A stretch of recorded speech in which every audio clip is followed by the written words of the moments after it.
والشمس والقمر رأيتهم لي ساجدين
بالرؤیا حدیث بالنفس ہے.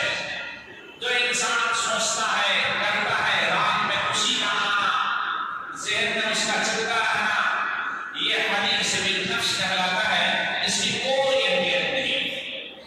ایک تسمیلات الشیاطین ہے. شیطان کی طرف سے ایک دباؤ ہوتا ہے انسان کے اوپر اٹیک ہوتا ہے اور اس کا اثر ہوا خواب اس انسان کو نظر آتا ہے. اس کو تسمیلات الشیاطین کہتے ہیں.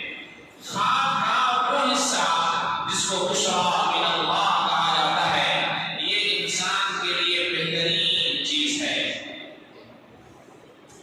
شاہ ولی اللہ نے یہ کتاب جس میں اس کا ذکر انہوں نے کیا ہے یہ حجت اللہ بالغہ کہلاتی ہے. اور یہ کتاب خود اپنے آپ میں گویا خواب کی ایک تعبیر ہے. عزیز طلبہ کے علم میں اضافہ کے لیے ذکر کرتا چلو کہ عصر کے بعد حضرت مراقبے میں تھے. حضرات حسن اور حسین جن کو حضرات حسنین کہا جاتا ہے تشریف لائے. کہنے لگے یہ نانا جان کا قلم ہے اس سے لکھیے. جب مراقبے سے فارغ ہوئے آنکھ کھولی تو وہ حضرات حسنین تو وہاں نہیں تھے لیکن ہاتھ میں قلم موجود تھا. جب اس سے لکھا تو حجت اللہ بالغہ جیسی کتاب لکھ ڈالی عربی زبان میں جس میں اسلام کے فلسفی کو انہوں نے بیان کیا ہے. ہندوستان کا یہ پہلا مصنف ہے جس نے اسلام کے فلسفی کو اتنی تفصیل کے ساتھ شرح و بسط کے ساتھ اپنی کتاب میں جگہ دی ہے کہ ہندوستان کو مقام حاصل ہے. ولی اللہ